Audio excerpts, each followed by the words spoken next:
All right, so today we're going to deep dive into some phrases that you might hear when relationships get a little rocky. Okay. We're talking breakups and all those common English expressions that kind of signal like the beginning of the All end. right. Like the things you've heard in movies or TV shows, or maybe even like in real life. Oh, for sure. But today, we're not just learning the phrases, we're really trying to dissect them and figure out, what are the nuances, like what do they really mean in conversation? Yeah, what's interesting about these phrases is they're so often loaded with subtext, right? It's Right. not just the words themselves, it's like the unspoken messages behind them.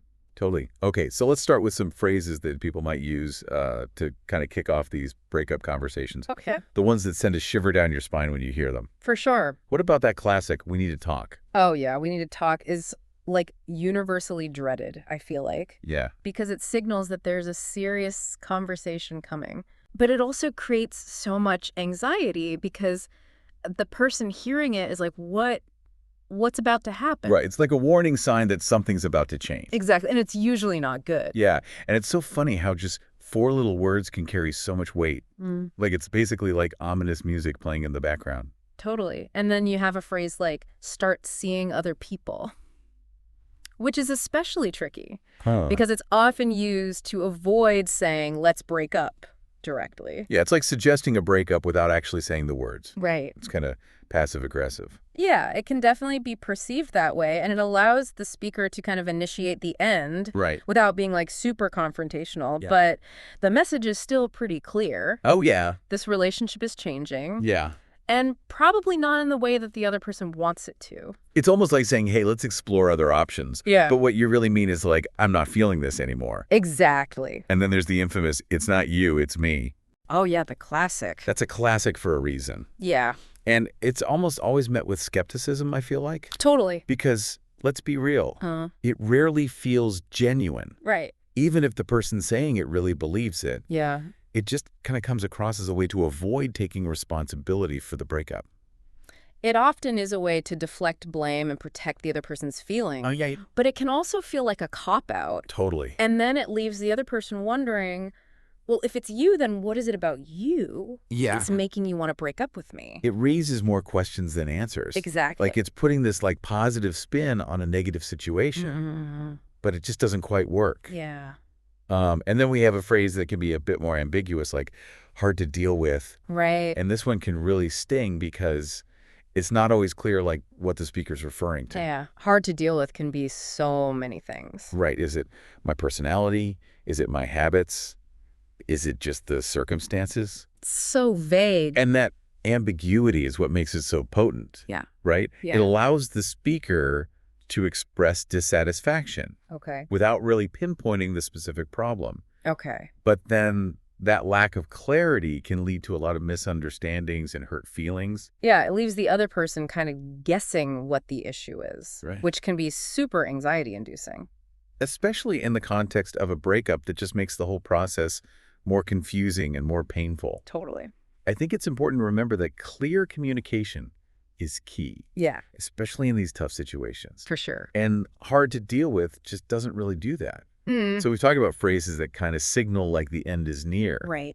But what happens when somebody wants to fight for the relationship, Right. and try to like salvage what's left? Totally, because when you're trying to convince somebody to stay, like, you're pulling out all the stops, emotionally speaking. Exactly. So what kind of phrases do we see come up? Well, one common tactic is to appeal to the history that you've had together, all the good times. Yeah. You might hear something like, we've had our ups and downs, Right. which acknowledges that things haven't always been perfect, Yeah. but emphasizes, the resilience of the relationship. Right. It's like, hey, remember all those amazing moments that we've shared? Yeah. Like, let's not throw that away just because things are tough right now. Exactly. It's a reminder that relationships are a journey, not a destination. Right. And every journey has its bumps. Okay, so then what about that phrase, we can work it out? Oh, yeah, that's a good one. Like, what's the thinking behind that one? So that one really emphasizes the belief in problem solving, Okay. like the willingness to put in the effort to make things better. It's a hopeful phrase. Yes, very hopeful. It's like suggesting that even if there are issues, like they're not insurmountable, we're a team, we can face any challenge. It's a powerful statement of commitment, and you can apply it to all sorts of relationships, not just romantic ones. You might hear that from friends, family members, colleagues, Right. when they're trying to work through a conflict. It's like saying, like, we got this. Exactly. Okay, so speaking of overcoming challenges, what about that phrase, we can get through this? Oh, yeah. Like, it seems to convey a similar sentiment, but maybe with this added layer of resilience. Yeah. So with we can get through this, it acknowledges that, yeah, the situation is difficult. Okay. But it expresses this like very strong belief that the relationship is strong enough to withstand it. Right. Yeah. It's really about facing adversity together Okay. and supporting each other through tough times. It's almost like a battle cry, right? It is. No matter what obstacles we face, we're going to overcome them together. Yeah.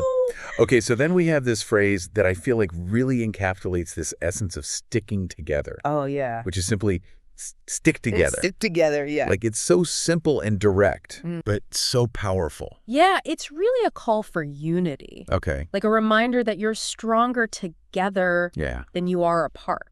As individuals. Yes, it's about weathering the storm as a team recently, Right. knowing that you have each other's backs. It evokes such a sense of loyalty and just like unwavering support. Yeah. It's like, I'm not going anywhere. Uh-huh. And I don't want you to go anywhere either. Right. We're in this together no matter what. I think all of these pleas to stay together, Yeah. even when they're not successful, Right. they reveal so much about like the human desire for connection Yeah. and the fear of loss. For sure. They speak to that deep need to be loved and understood and supported, Totally. especially during like a time of crisis. And even if the relationship ultimately does end, Yeah. hearing those words and knowing that someone was fighting for you, Mm-hmm. I feel like that can have a lasting impact. Absolutely. It leaves you with a sense of hope Right. that even in the midst of heartbreak, like there are people who care Yeah. and who want to see you happy. I think that's something really important to remember Yeah. when we think about relationships. For sure. It's not just about the words we use, Yeah. but it's the emotions behind them. Totally. And, the intentions that drive our actions. Yeah. And just like that fundamental human need for connection. It's so true. So we've been focusing on this language of breakups, Mm-hmm. but it's clear that these phrases go way beyond just romance.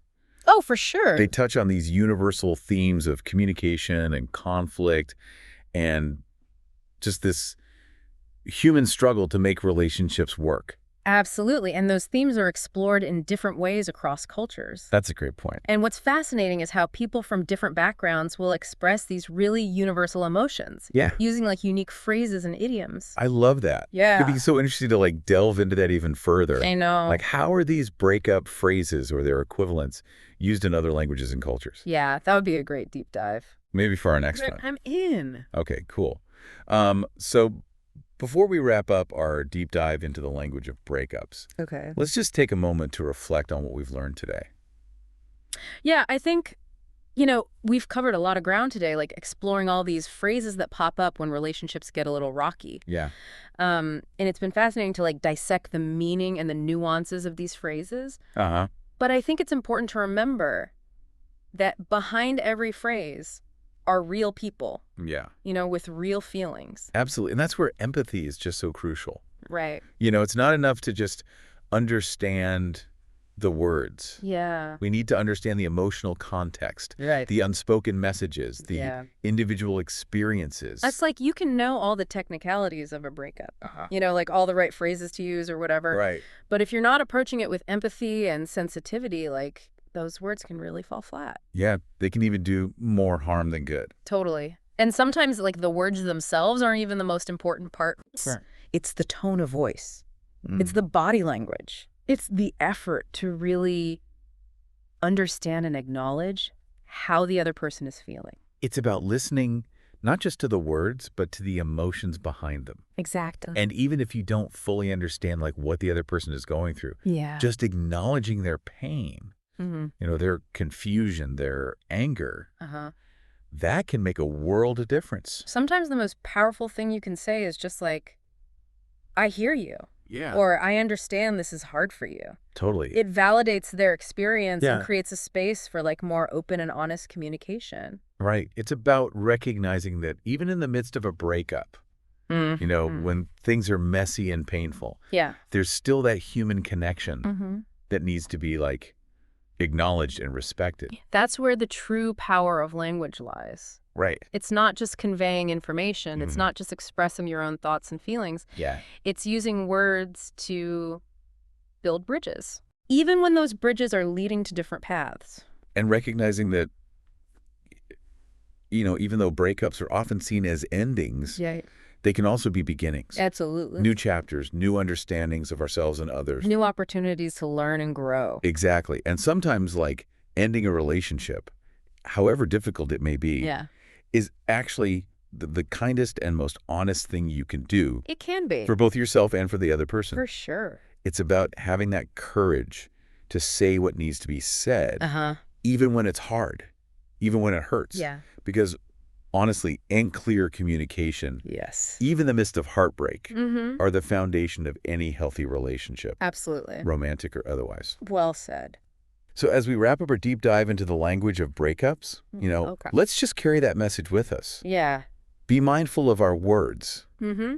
Listen with empathy. Mm-hmm. And remember that, even in the most difficult conversations, there's always that opportunity for connection, for understanding, and for growth. Beautiful. And remember, folks, even though we've been dissecting all these phrases, Right. real life is rarely like a movie or a TV show. Exactly. Like, breakups are messy, Yeah. they're emotional, and there's no, one-size-fits-all approach. Use these insights as a starting point. Okay. But ultimately, trust your instincts, Yeah. communicate honestly, Yeah. and just be kind to yourself and to others. Yeah, even when it's hard. Especially when it's hard. Well said. And that is a wrap on our deep dive into the language of breakups. Woo! Thanks for joining us. Hope you learned something. We hope you learned something new, gained some fresh perspectives, and maybe even feel a little more prepared to navigate those tricky conversations should they come your way. Remember, language is a powerful tool. It is. Use it wisely. Yes. And may all your relationships, past, present, and future, Oh, be filled with understanding, respect, and authentic connection. beautifully said.